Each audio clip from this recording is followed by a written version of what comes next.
Hello friend hello friend. इस video में हम बात करेंगे समचतुर्भुज के बारे में। अगले वीडियो में हमने बात किया था आयत और वर्ग के बारे में, तो यहाँ पर हम बात करेंगे समचतुर्भुज के बारे में। तो समचतुर्भुज क्या होता है? तो कोई भी एक ये चतुर्भुज होता है जिसका प्रत्येक कोण जो है 90 डिग्री नहीं होता है, लेकिन प्रत्येक भुजा ये बराबर होता है। समचतुर्भुज में प्रत्येक भुजा बराबर होता है और प्रत्येक कोण 90 डिग्री नहीं होता है। तो ये वर्ग से इसको तुलना करेंगे, वर्ग और समचतुर्भुज में क्या अंतर है। ठीक है, तो मान लेते हैं ये कोई वर्ग है। ठीक है, और वर्ग का क्या होता है? प्रत्येक कोण 90 डिग्री होता है। ठीक है, और प्रत्येक भुजा बराबर होता है। ठीक है, लेकिन अगर माने ये दो कोण को खींच करके इधर और इधर खींचें तो ये समचतुर्भुज इस प्रकार से बन जाता है। ठीक है, तो इसको आप समझ पाए होंगे। तो समचतुर्भुज किस प्रकार से बनता है और अधिक जानकारी के लिए हम इसको डिफिनेशन करके जानते हैं। ठीक है, तो समचतुर्भुज कैसे बनता है? तो मान लीजिए अगर कोई दो समांतर रेखा हो।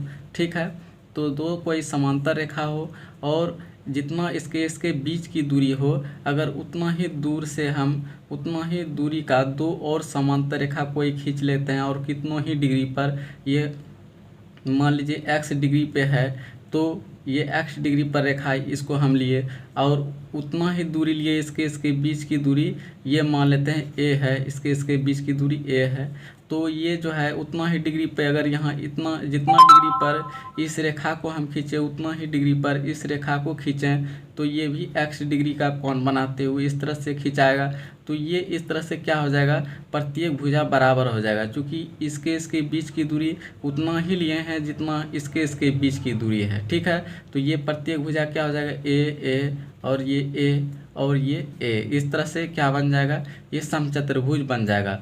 जितना डिग्री से हम इस रेखा को खींचे उतना ही डिग्री से इस रेखा को खींचे तो ये दोनों क्या हो गया? समांतर रेखा हो गया। ठीक है, समांतर रेखा यानी ये दोनों समांतर है और ये दोनों समांतर रेखा है और प्रत्येक भुजा क्या है? बराबर है। ठीक है, और वर्ग में इसको समझते हैं। ठीक है, मान लीजिए कोई दो समांतर रेखा है। ठीक है, और जितना इसके बीच की दूरी है उतना ही बीच की दूरी लेते हुए दो कोई और समांतर रेखा खींच लेते हैं और वो भी 90 डिग्री पे। ठीक है, तो इसके बीच की दूरी हम 90 डिग्री पर ले लेते हैं। ठीक है, तो ये 90 डिग्री पे, ये इसके बीच का दूरी जो हुआ तो ये हो गया 90 डिग्री पे। यहाँ पर भी इसको 90 डिग्री से हम खींचे हैं। ठीक है, और ये इसके बीच की दूरी हम ए लिए हैं। ठीक है, ए, तो ये भी हम ए ही लिए हैं इतना ही दूरी पर। तो इस तरह से हमें एक वर्ग प्राप्त हो जाता है। ठीक है, वर्ग और समचतुर्भुज में यही अंतर है कि समचतुर्भुज दोनों समांतर भुजाओं से ही बनता है और दोनों का प्रत्येक भुजा जो है बराबर होता है, लेकिन प्रत्येक कोण नहीं होता है। ठीक है, इसका प्रत्येक कोण 90 डिग्री नहीं होता और इसका प्रत्येक कोण 90 डिग्री होता है। ठीक है, तो इसको आप समझ पाए। अब इसके बारे में हम पॉइंट वाइज बात करेंगे ताकि आपको समझ में अच्छे से आए। तो पहला पॉइंट अब लेते हैं हम। अगर हमारे पास कोई ये समचतुर्भुज है। ठीक है, हमारे पास अगर कोई समचतुर्भुज है, अगर हम ये कोई विकर्ण खींचें, इधर से खींचें या इधर से खींचें तो कोई दो त्रिभुज बनेगा और ये आपस में दोनों त्रिभुज क्या होगा? बराबर होगा।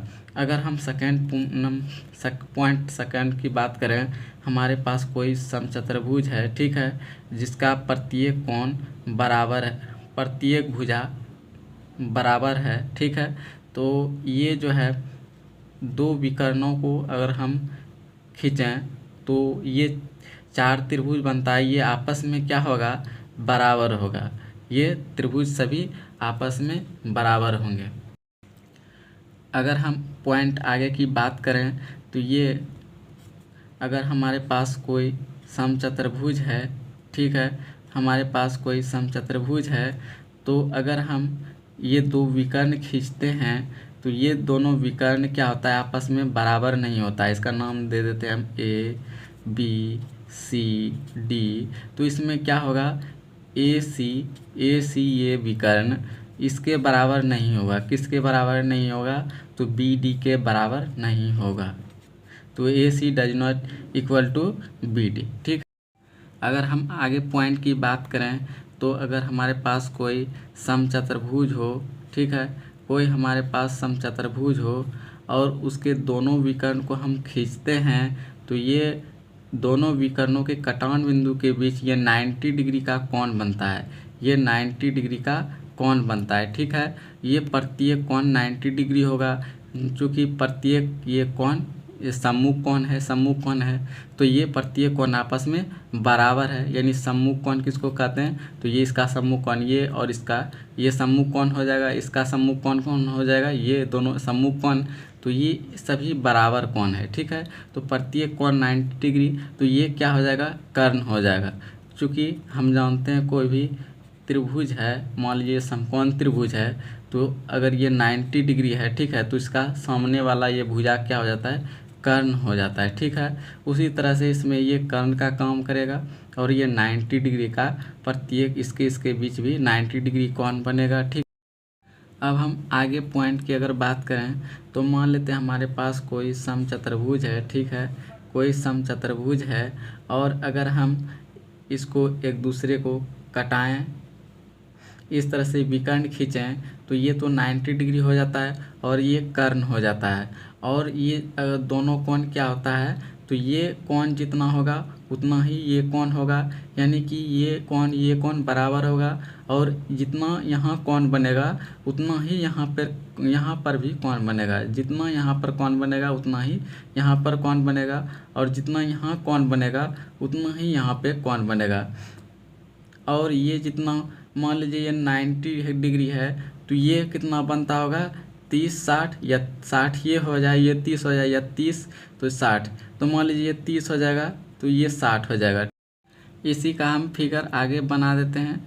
मान लीजिए ये कोई चतुर्भुज है, ठीक है, तो इस तरह से अगर हम इसको खींचें तो ये अगर मान लीजिए 30 बना रहा है तो ये जो है 60 बनाएगा, ये कोण 60 बनाएगा, तो ये कोण भी 60 होगा इसका। और ये 60 60 120 है तो यहाँ पर भी 120, इधर भी 60 और इधर भी 60 का बनाएगा। और यहाँ पर 30 डिग्री का बना है तो यहाँ पर भी 30 डिग्री का बनेगा और यहाँ पर भी दोनों 30 डिग्री का होगा, ठीक है। इसको आप समझ पाए।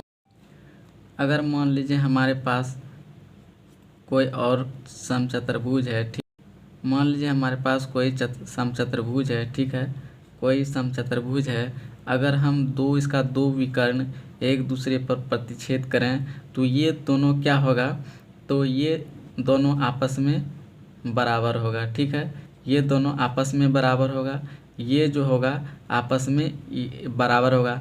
मान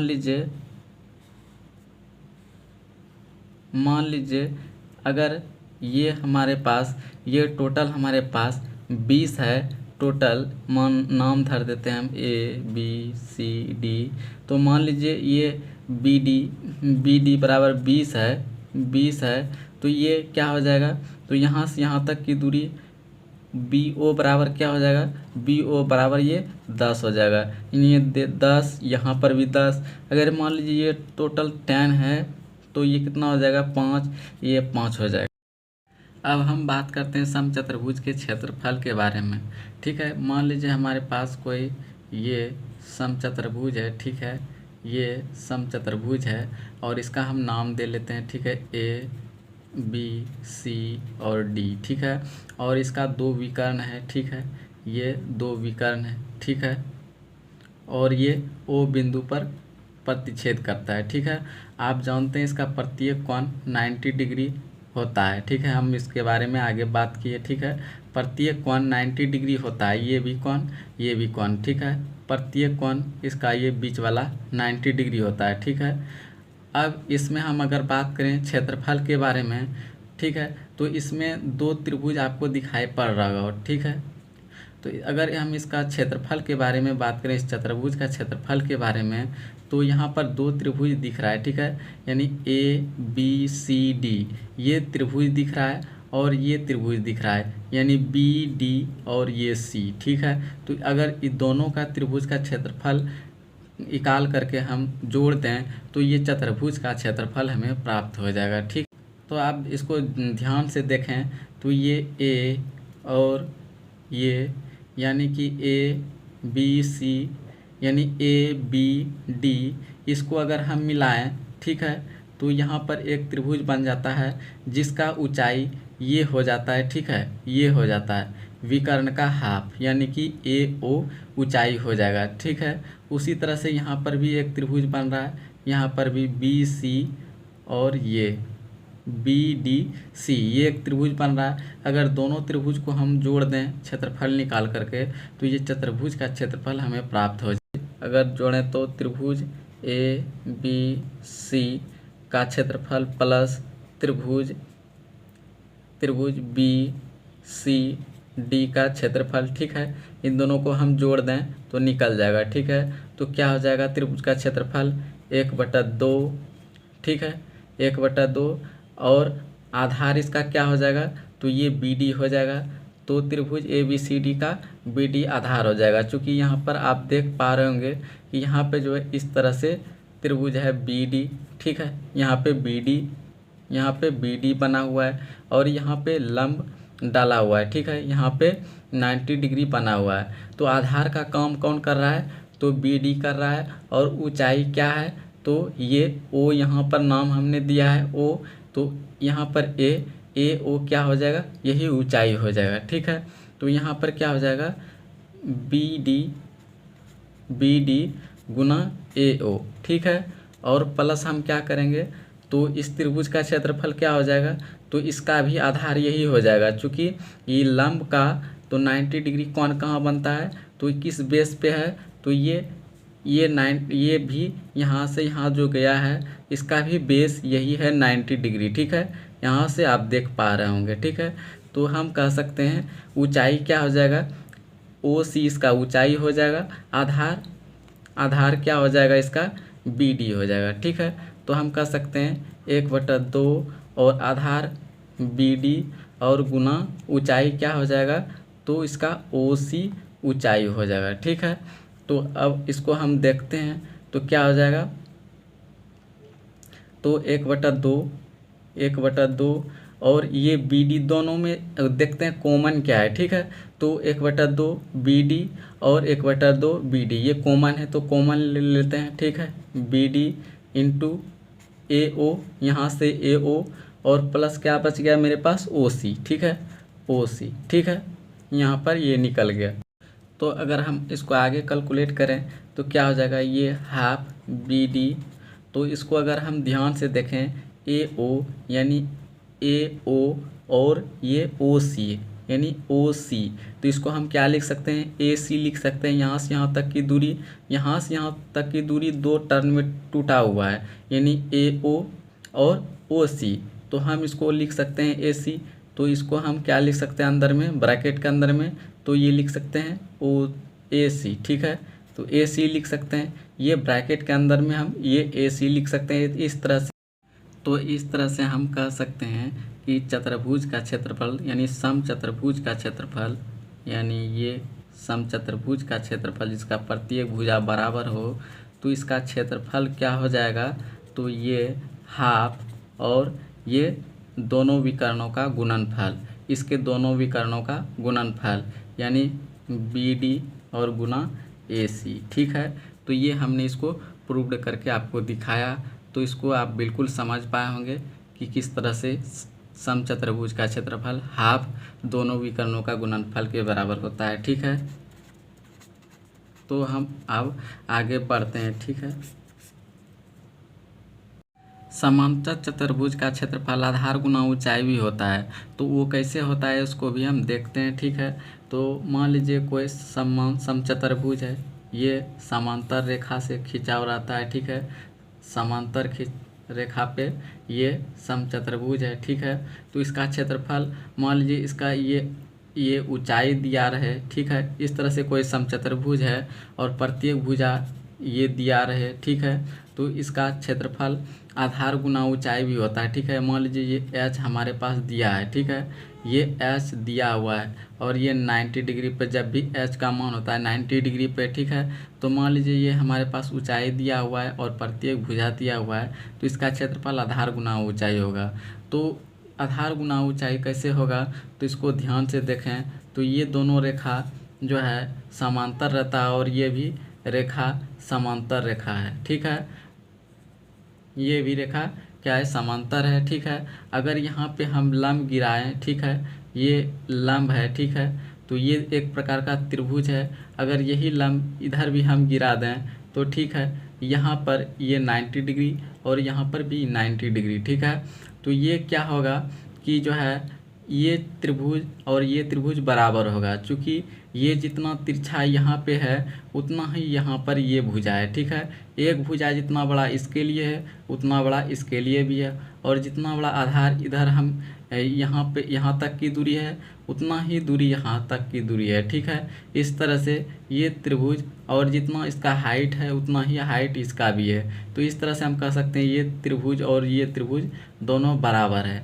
अगर हम इधर से इसको यहाँ से काट करके इधर खसका दें और इधर हम ले लें, ठीक है, तो ये एक प्रकार का हमें वर्गाकार चतुर्भुज प्राप्त होगा, जो इस प्रकार से होगा, ठीक है।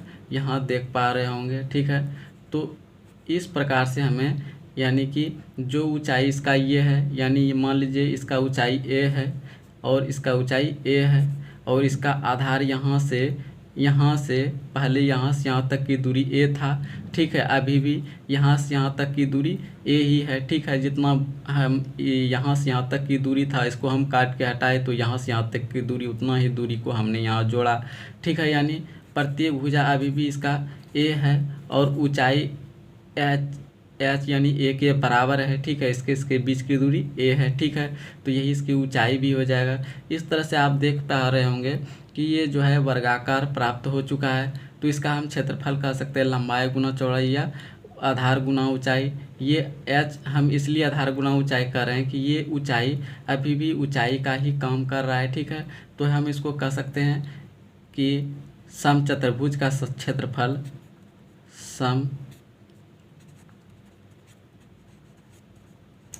चतुर्भुज का क्षेत्रफल बराबर आधार गुना ऊंचाई, ठीक है। इस तरह से हमने इसको प्रूव करके दिखाया।